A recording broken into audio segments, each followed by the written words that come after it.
Bem-vindos a mais um Pod Brasil, aqui com Ana Paula, apresentando esse canal para vocês, esse pod. Em breve vamos trazer convidados aqui para a gente poder refletir algumas situações dentro da política do nosso Brasil. Esse é um canal independente, onde eu trago análises políticas sobre os fatos que andam acontecendo no nosso país, também com a minha opinião. E eu gosto muito de ouvir vocês, então vão comentando se você quer uma política, né, uma análise independente e você quer os fatos, né, sendo mostrados, apresentados, para você ver que é uma opinião baseada em fatos que ocorreram. Então fica ligado no canal. Quem não é inscrito já se inscreve para não perder novidade. Deixa o joinha que dá uma força tremenda no canal, compartilha bastante esse Pod Brasil, porque eu quero saber, isso pode, Brasil? Toca a vinheta aí. Gente, vamos lá para mais um vídeo, mais um Pod Brasil aqui no nosso canal, e eu vou trazer hoje para vocês um tema bem polêmico, com a minha opinião, que eu fico indignada com algumas coisas, né? Isso é uma notícia bomba, e é bomba mesmo, né? Explode a cabeça de qualquer um vendo isso que está acontecendo. A Venezuela à vista, Lula toma decisão, pega o Brasil de surpresa. Como assim, Ana? São várias notícias que vai trazer isso aqui que eu acabei de falar para você. Você vai saber aqui agora comigo. Primeiro, começando que o Flávio Dino defendeu bandidos na intervenção em São Paulo. Aí quando as pessoas acusam a esquerda de que a esquerda defende bandidos, às vezes fala dos direitos humanos, que defende só o bandido, né? A família da vítima não é defendida. Eu assisti até uma série no Netflix, eu esqueci agora o nome. Ai, esqueci o nome, quando eu lembrar eu trago para vocês, é Jovem alguma coisa, que a juíza ela fala, né, a justiça infelizmente não é para todas as vítimas, e a gente vê que isso realmente acontece, porque é cada coisa, e para vocês verem, o Flávio Dino, realmente, ele defendeu, porque olha só a fala dele, e eu quero ouvir de vocês, porque tem muita coisa errada que tem que ser apresentado, mas tem muita coisa também que a gente tem que observar e ver se de fato procede ou não, né? Então eu vou trazer um trechinho do que o Flávio Dino fez para vocês verem. Presta atenção. De você ter um terrível crime contra um policial, um crime realmente que merece o repúdio, a repulsa, sendo usado inclusive uma pistola de 9 mm, e houve uma reação imediata que não parece nesse momento ser proporcional em relação ao crime que foi cometido.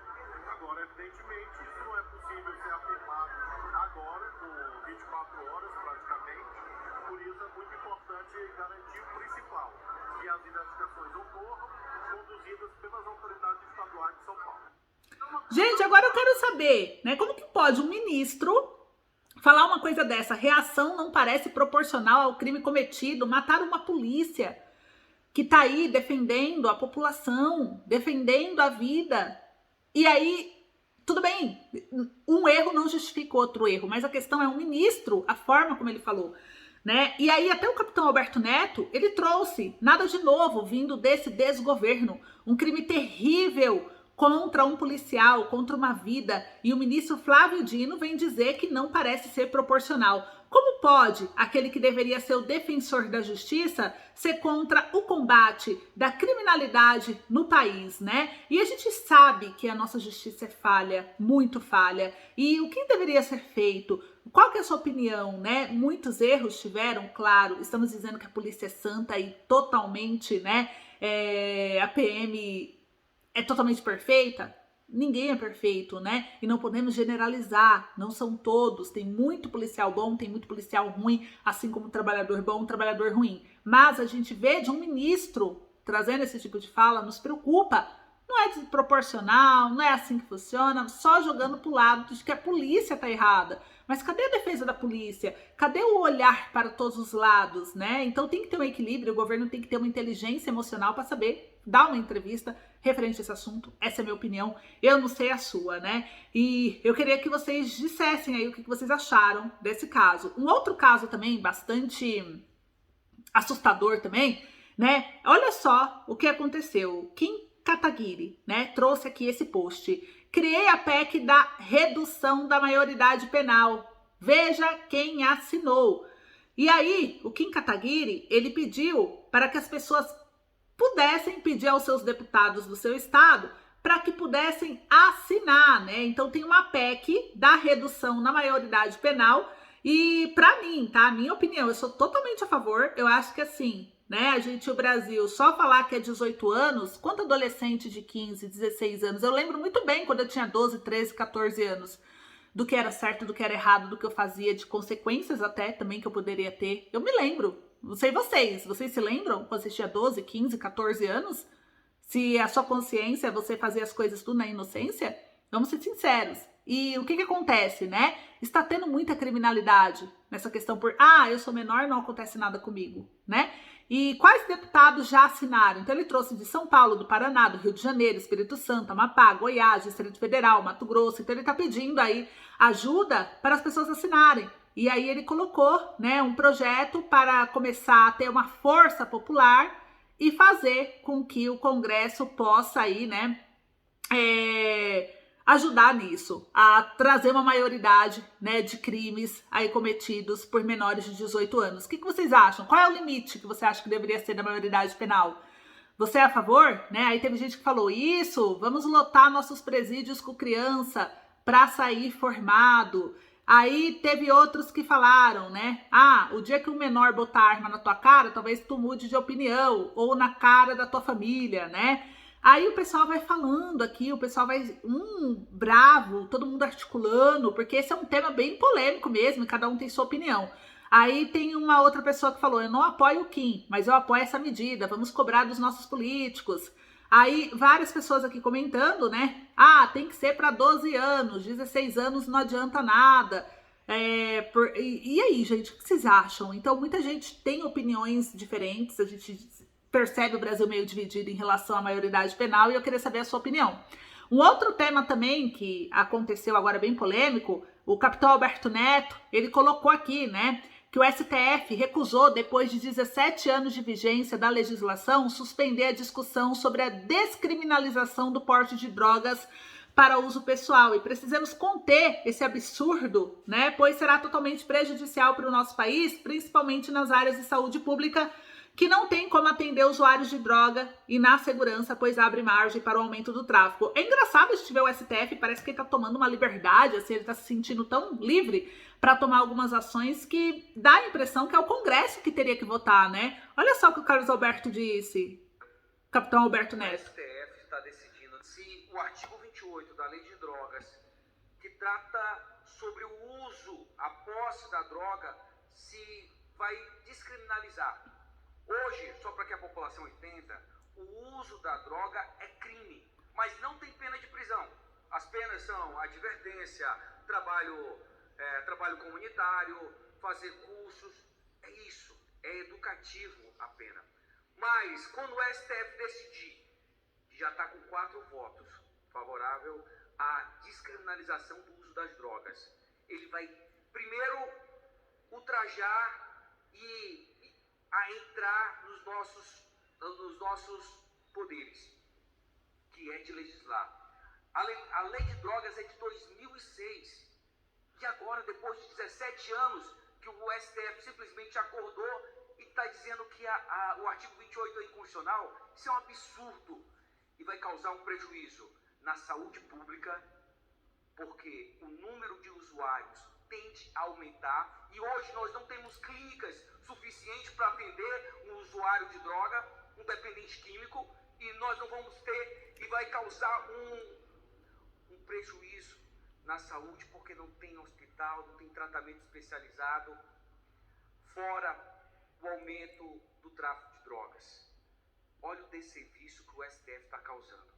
Quero chamar a atenção... Então, assim, eu vejo, assim, minha opinião, tá? Reagindo a essa postura do STF em relação ao porte de drogas. Realmente, o que o capitão Alberto Neto faz sentido algumas coisas e eu vou trazer alguns pontos dentro da minha análise do que eu acho. Primeiro, o Brasil está preparado realmente, porque realmente clínicas de usuários de droga é muito difícil, essas clínicas de reabilitação, recuperação. Qual que é o plano? Você vai liberar uma droga, qual que é o plano que você vai ter no Brasil para cuidar dessas pessoas, né? Que se forem se tornar viciado, porque o número de viciados vai aumentar, porque já foi provado, vários médicos trouxeram que a maconha, ela vicia sim. E como vai controlar isso? Quem é que vai vender? Como pode vender? Antes de aprovar, não importa quantas gramas você pode carregar para uso pessoal, que tudo bem, né? A gente só tá legalizando uma coisa que já fazem mesmo por trás. Isso é grave, porque você já sabe o que faz por trás e não aumenta uma penalidade não coloca uma prisão, não coloca uma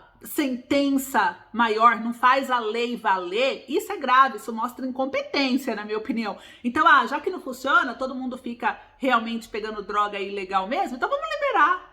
Então, assim, será que é a solução? E a droga, ela abre oportunidades para outras drogas. Então, hoje a maconha tá liberando, tá legalidade. Já foi provado através de psicólogos, né, que comentaram, eu assisti, né, na verdade, alguns psicólogos falando, e eles disseram, fez sentido na minha cabeça, porque assim, olha, o jovem, ele é muito influenciado, né, todos nós somos influenciados pelo meio que vivemos. E aí, o que acontece? Ele tá ali, podendo levar a droga dele, portar a droga dele, ele vai ver um amigo, de repente, fumando uma outra que é ilegal. O proibido é mais legal. E aí ele tá ali, isso vai abrindo oportunidade, porque ele já pegou a maconha mesmo, que é legalizada. Então, o que faz é um pulo para ele ir para outra droga. Quando tem uma proibição, a pessoa se policia mais, ela pensa um pouco antes dela ir. Mas é ilegal, se me pegar eu tô frito. Então a pessoa às vezes evita aquele caminho e evita de usar, pode acontecer, tá? A gente tá falando no geral de quando uma coisa é liberada. Então são vários erros. Outra, o STF tomando essa decisão, falando que é inconstitucional agora, igual o capitão Alberto Neto disse. Então assim, o Congresso tem que começar a se mexer. Teve gente que até falou, já pode fechar o Congresso e o Senado, pois tudo é o STF que decide, pelo visto, né? O STF tá tomando algumas frentes. Teve pessoas que falaram, Ana, mas o Congresso demorou de votar isso, já é um tema complexo de muitos anos e o Congresso não toma atitude. E a solução é fazer o STF tomar atitude, o poder de legislar. Então, para que o Congresso tá lá? Né? A gente tem que fazer as coisas acontecerem, gente. Se tem lei, a lei tem que ser cumprida. Não é ficar criando essas outras alternativas porque a lei não é cumprida, assumindo que a lei não funciona.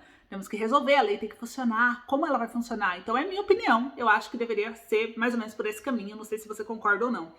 Uma outra questão aqui também, o Guilherme Boulos, o prefeito Ricardo Nunes e o governador Tarcísio estão usando a Sabesp para fazer barganha política. Se a empresa for privatizada, pode ter certeza que a sua conta de água vai aumentar. E privatização realmente tem essa questão. Às vezes a gente acha que vai melhorar, pode melhorar uma qualidade porque o investidor ele tem dinheiro, mas ele visa o lucro. Olha só. Nacional, eu vi hoje assim, uma coisa absurda, que a privatização da Sabesp, que garante serviço de água para milhões e milhões de paulistas, a maior companhia de saneamento da América Latina, virou moeda de troca política entre o prefeito de São Paulo, Ricardo Nunes, e o governador Tarcísio.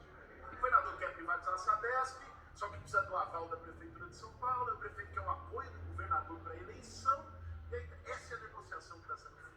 É uma vergonha. Sabe quem perde para essa negociação? Todos nós paulistas. Porque a privatização que eles querem fazer na Sabesp vai aumentar o preço da conta de água. É isso que está sendo defendido. Basta ver, aliás, o que aconteceu com a conta de luz depois da privatização, com a Enel. Todo mundo está sentindo isso na pele. E tem mais. Se você pegar o último caso de grande privatização de empresa de água, de saneamento, que foi a SEDAI no Rio de Janeiro, o preço das tarifas chegou a aumentar em alguns casos 800%. E a quantidade de reclamações aumentou 6 vezes. Em Manaus, que é uma privatização mais antiga, esse ano a tarifa aumentou 18%, enquanto que o aumento da tarifa da Sabesp esse ano foi de 9%. Metade. É esse modelo que eles querem trazer para os paulistas e ainda fazendo negociata eleitoral. Pessoal, isso é uma vergonha. E se a gente olhar pelo mundo, inclusive, mais de 260 cidades fizeram a retomada, a reestatização de empresas de água que tinham sido privatizadas porque não deu certo o modelo, porque piorou, porque não teve o investimento prometido, porque aumentou as tarifas e por aí vai. Essas cidades, entre elas, inclusive, tem Berlim e Paris, duas grandes metrópoles. Então, a gente não pode admitir que a água dos paulistas seja usada como moeda de troca e depois a gente paga o preço. Nós vamos continuar lutando contra essa privatização que aumenta a conta de água que estão tentando fazer na Sabesp. Contem com a gente. Valeu. Gente, essa parte eu vou ter que concordar aí com o Boulos, né? Na minha opinião, essa privatização, ela vai aumentar, porque privatização é lucro só para os amigos empresários, né? É lucro só para quem tem dinheiro, porque o pobre, eu acho que assim, é um serviço essencial. O serviço essencial é um dever do Estado. O Estado quer tirar a responsabilidade de si, jogar para o outro, e aí o pobre é quem vai se dar mal, né? Então, assim, a gente não pode permitir que o Estado fique tirando a responsabilidade que é dele, porque a água, a luz, enfim, tudo isso são serviços essenciais, e o Brasil é um país rico de pessoas pobres. Então, assim, vamos deixar privatizar de qualquer jeito? Será que o Brasil está pronto? Não é que eu sou contra a privatização, não. Eu não sou contra a privatização. Mas eu sou contra o governo tirar a responsabilidade de cima de si, querer privatizar algumas coisas e fazer com que só para ele visar lucro, visar a questão eleitoral e o povo se lascar, porque o empresário visa lucro. Eu mesmo, se eu compro uma empresa, eu quero ter lucro. Eu vou querer ter prejuízo? Eu vou querer ter dor de cabeça? Você acha que ele vai deixar a sua conta ali? O governo pode fazer algumas cláusulas, falando para ele manter o preço até X valor, fazendo algumas negociações, sei lá, mas mesmo assim, é como ele disse, né? Alguns países, algumas cidades grandes, muito mais evoluídas que o Brasil, inclusive, chegaram a voltar atrás de uma atitude dessa porque não deu certo. Então o Brasil tem que olhar o porquê não deu certo nessas cidades e ver se ele tem a competência de gerir isso para não prejudicar o povo brasileiro. Minha opinião, né? E para encerrar aqui o nosso boletim, o Lula autorizou o retorno da importação de energia da Venezuela. Uma coisa que o Bolsonaro disse e que na minha opinião fez sentido é assim, o Bolsonaro ele criticou o governo Lula porque o governo Lula está fazendo aliança só com um país pobre que não tem muito o que fornecer para o Brasil. E ele disse que, o Lula já disse que esses países têm sim muito o que oferecer ao Brasil. Só que a gente fica olhando, né? Igual, o fornecimento ele foi cortado pelo país em 2019, durante a gestão do governo Bolsonaro. O objetivo é abastecer o estado de Roraima, né? E o presidente Luiz Inácio Lula da Silva, ele assinou o decreto, já no dia 4 de agosto, autorizando o Brasil voltar a importar energia elétrica da Venezuela. O objetivo é comprar energia produzida da hidrelétrica venezuelana de Guri para abastecer o estado de Roraima, que ainda não é interligado ao SIM, que é o Sistema Interligado Nacional, e depende 100% da geração de termoelétricas. E com a assinatura do decreto de importação, estaremos não apenas autorizando a compra de energia da Venezuela, mas começando a interligação de energia da América do Sul. Esse decreto permitirá realizar contratos e trazer energia limpa e renovável da Venezuela, da usina de Guri, que voltará a ter um papel importante para garantir energia barata e sustentável ao estado de Roraima, disse o ministro de Minas e Energia. Eu quero saber de vocês o que vocês acham disso. Até 2019, a maior parte da energia consumida em Roraima era importada da Venezuela. Naquele ano, o governo de Nicolás Maduro rompeu o contrato de fornecimento por causa de uma crise energética enfrentada pelo país e também desentendimentos com a gestão de Jair Bolsonaro. Desde então, aumentaram os casos de apagões no estado e o decreto foi assinado em Paritins durante cerimônia de relançamento do Luz para Todos e do programa de descarbonização da Amazônia. Dentre as obras previstas está o linhão de Tucuruí, que vai interligar Boa Vista ao SIM. No entanto, a obra de 2,6 bilhões só deve ser concluída em 2025. Antes se falava da energia de Guri apenas para suprimento de Boa Vista e Roraima, que, aliás, nunca deveria ter sido paralisado. Agora, como nós estamos autorizando fazer o linhão de Manaus a Boa Vista, vamos estar com todo o Brasil interligado no Sistema Integrado Nacional, ou seja, a energia da Venezuela poderá ajudar na segurança energética do Brasil e nós poderemos também vender para a Venezuela em momentos de bonança hídrica. Hoje, nós já estamos vendendo energia para a Argentina. Então, segundo o governo, o retorno da importação e posteriormente a inauguração do linhão e substituição ao sistema de geração isolado acarretará redução nos custos da conta de consumo de combustíveis, um subsídio pago por todos os brasileiros na conta de luz. E com isso, as tarifas de energia devem reduzir nos próximos anos. Será? O que vocês acham? Vão comentando aí. Então isso repercutiu bastante, essas alianças do governo Lula com Venezuela, né? E a Venezuela tá aí à vista, né? Tá no radar do Lula, o Lula tá cada vez se aproximando mais dela e muita gente tem medo do Brasil chegar a esse nível, né? Igual o Brasil tá se aproximando de Argentina, Venezuela, países em crise, mas se tá em crise e tá vendendo barato, compensa. Então é uma análise toda que tem que ser feita e a gente vai analisar juntos para trazer um outro vídeo para vocês. Agora eu quero saber sua opinião pra gente trabalhar na nossa análise num próximo vídeo. Obrigada, um beijo, até logo!